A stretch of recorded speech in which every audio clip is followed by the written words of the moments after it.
Story 1. My now ex-neighbor was pretty unpleasant. She had cars sitting on blocks in the yard, cigarettes hanging out of her mouth while she was 9 months pregnant, blasting Kid Rock tunes. She was that kind of unpleasant. Well, this lady decided that paying $1 per trash bag was just too much. Our township will only pick up your trash if it is in one of the approved purple bags, though, so normal trash bags will just be left behind. The trash truck drives right past them. Her solution? Buy normal trash bags at the dollar store and have her 8-year-old child toss them over the fence into my yard. Now their trash is my problem. After confronting her, she just laughed. So I called the cops. They said that since the kid was so young and there was no proof his parents told him to do it, there was nothing they could do. So this went on for about 4 months. Me taking the bags of trash they tossed into my yard, wrapping them in purple bags that I paid out of pocket for, and putting them out to the curb. Pretty annoying. Not to mention the extra $3 or so a week I'm spending on trash bags. I'm slowly growing to hate this woman. It was annoying at first, but I was getting mad. Mind you, I own my home, and she was renting hers. So I got a hold of their landlord, and I offered to buy the house for a decent amount above market value, 17%. He jumped at the offer, and soon I was the proud owner of the house next door to me. Sure, it cost me $71,000, but what price do you put on peace of mind? The very first thing I did was serve them an eviction notice in person. Across that same fence they like to throw trash over. That was 31 days ago. As of today, the unit is empty. I don't know where they went, but they're someone else's problem now. All because she didn't want to pay for her own trash bags. I think I'm going to knock that house down and make my yard bigger. I've been wanting to put in a handball court. Story 2. This happened when I was 19, 9 years ago. I had finished early from work and was waiting for the bus to get home. It was roughly 1 p.m. There were a couple of teenagers also waiting for the bus, and 2 other men in their late 40s. The bus showed up, a little line formed, and I was last. As the first teenager stepped in, one of the men exclaimed that they had been caught, while physically blocking the entrance of the bus. The teenagers kind of stepped to the side, disappointed. But when I tried to get into the bus, the guy told me, "Where do you think you're going?" while still blocking the entrance. I really wasn't in the mood, but I still explained that I wasn't in high school and was coming back home from work. The guy kept repeating, "Stop lying, nonsense, etc." At some point, I looked at the bus driver, asking him to get the guy to move. He asked him to step aside, and he did. But the moment I put one step on the bus, he grabbed my arm and jerked me back. I didn't fall, but nearly did.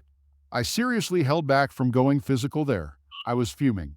I don't recall exactly what I yelled, but it was something along the lines of, "What do you think you're doing?" At that point, the bus driver just left, and I don't blame him for that. One of the guys came at me again, trying to grab me. I pushed him back. At this point, I told him that I was calling the cops, and the tone changed a little. I pulled out my cell phone and called the local police department, while the 2 other guys started telling me to put the phone down, that it was a misunderstanding. A few minutes later, the cops showed up, and the 2 guys immediately started being lackey, saying it was a misunderstanding and that I pushed one of them. One of the officers started separating us. I explained what happened. The officer took notes and asked me to stay put while he went and questioned the other people. One of the officers was with the 2 men, while the other questioned the teenagers. The kids pretty much repeated my story. So time passed, and one of the officers came back and asked me if I wanted to press charges for assault. I remember asking the cop what it meant to press charges because I was still pretty clueless about all the stuff. The cop explained what it entails and implied, and suggested I do, so I did. They arrested the 2 guys, and another squad car was called to come and pick me up. I had to give a testimony at the police station and then fill out some forms. Then I was given a lift home. Story 3. From 2018 to 2019, I lived in an individualized residential alternative, also known as a group home, with 4 other residents. I'll spare a majority of the gory details, but one of the residents was a known and documented kleptomaniac. It was to the point where he robbed me of $180 in cash. On Christmas Eve, when I wasn't even in the place I was visiting family, he broke into my room and stole my game console I had saved up for from working long hours, along with every single game I had bought for it. It was $650 in total value. Mind you, I didn't find out until the next evening when I saw it was missing. Knowing exactly who it was, I contacted the police and filed a report. But they didn't arrest him or give him a court summons. Instead, the supervisor of the house had him pay me in restitution payments that, by the time I got my petty revenge, were not fully paid off yet. He tried to finagle his way past them by spending his petty cash and bought an older game console. One day, I wanted to visit a friend about 25 minutes away from the house. Two of the residents the thief included threw a fit because the first resident wanted to go to a music store even further. The thief had to ride along because he wasn't allowed to stay home alone given his kleptomania. A long-winded argument ensued between the three of us, but I couldn't handle it. I have tachycardia, and my heart rate caused me to have a serious medical issue. One staff member tended to me immediately, while the supervisor drove them to their respective destinations. I rested for a while and recouped, but the other staff member had to leave for the day, leaving me home alone.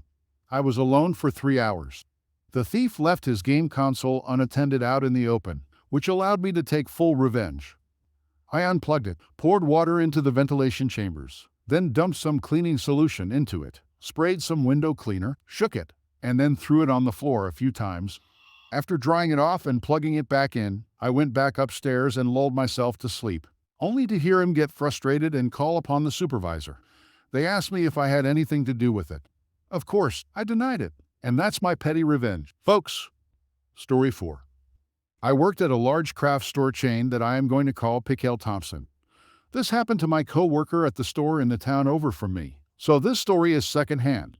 The interesting thing about it is that it actually got covered by some national news sites and ended up going viral. I woke up and hopped on Facebook first thing in the morning like any good millennial social media junkie and spied an article about a mommy influencer who falsely accused some poor couple of trying to kidnap her child at a craft store. My immediate thought was, I wonder if it was at Pickell's. Because for those of you who don't know, many unpleasant and entitled people love the store. I don't know why, it's just a fact. So I started reading, and look at that. It happened at a Pickell's. Now, Pickell Thompson is a very large corporation with locations across the entire United States and Canada. So I figured there's no way this happened near me. I didn't even consider it. But as I was reading, it mentioned the town. Holy heck, that's where I live. Immediately, I texted my coworker who works at that store because I had to know what the heck was going on. She replied pretty fast and told me the police had been there all day investigating. The mommy influencer, who I am going to call Karen, posted a video on social media explaining how a Latino couple followed her from the parking lot and all around the store and then tried to yank her stroller out of her hands and run or something like that. She said, "I didn't want to judge a book by its cover," referring to their race, of course. Yeah, okay, Karen, I'm sure. The inside scoop I got was that the only time the couple was near Karen and her babies was once when they entered the store behind her and once when they passed each other while shopping. They didn't follow her at all, and they most certainly didn't try to kidnap anyone. I'm unsure whether she was delusional enough to think they were actually following her and just embellished a little bit about them trying to kidnap her children, or if she just made the whole thing up entirely to try and get attention. She filed a police report, so it's possible she actually thought they wanted to kidnap her children. If Reddit has taught me anything, it's that Karens have and will continue to call the cops for ridiculous reasons, actually believing they are in the right. Her Instagram video was very laughable. I don't know if it's still up. She probably took it down. The story is still up on many news sites. It is not hard to find if you're interested to know more. The article I read had the video attached, so you could probably find it that way. According to the article I read, she faced up to 6 months in jail on both counts of filing a false police report. I don't know if she actually went to jail. She deserves to. The moral of the story is that the slightest bit of social media fame will make some people do and say anything for a few likes. Also, don't be racist, y'all. Hope you enjoyed my story. Story 5. Unfortunately, the entitled mother in today's story is my actual mom. Some context before we begin. My mother was incredibly abusive to me growing up, not just physically, but also mentally and emotionally. So much so that my therapist believes she's the reason I have dissociative identity disorder and is behind most of my depression. Also, I'm getting a cat when I come home from my trip in August. This will come back in a silly way. This happened about a week ago. I am currently planning a trip to see my dad and my best friend. I'll be gone for a week. When my mom found out about this trip, She started asking me a bunch of questions. Some of them were normal, like, "How long are you going?" or "Are you staying with your dad?" She also asked why I was going to see my dad. Now, this may seem odd at first, but I understand why she asked this because my dad didn't tell me about my grandfather's funeral. Yes, I am still mad about that, but I understand why it happened. He just lost his father shortly after he got remarried. With the way the world is right now, he wasn't sure I would be able to make it. I haven't fully forgiven him, but my dad owned up to his mistake, apologized, is taking me to see my grandpa's grave, and is giving me the family sword which he got from my grandfather. So all of that I could understand, but then she started questioning my best friend, asking if we were dating or if I was interested in dating her, stuff like that. Normally, this wouldn't be a problem, but with everything my mom did to me and her refusal to even acknowledge any of it, I didn't want to answer any questions about my love life. So I told her, "I'm sorry, but I'm not comfortable talking to you about that stuff since we aren't that close." We talked for a few minutes before she left, and I thought nothing of it. But when I looked on Facebook, she posted about how I was so mean to her and couldn't have a normal conversation with my mother. My sisters all started asking me about what happened, and I told them. They all said the same thing. "Well, I understand, but she is your mom and she loves you. You should just tell her." All but one, who has always had my back. My sister offered to take me to the airport so I didn't have to get a ride service or deal with my mom. Again, my mom found out my sister was taking me. My mother was upset about this and asked why I didn't ask her to take me.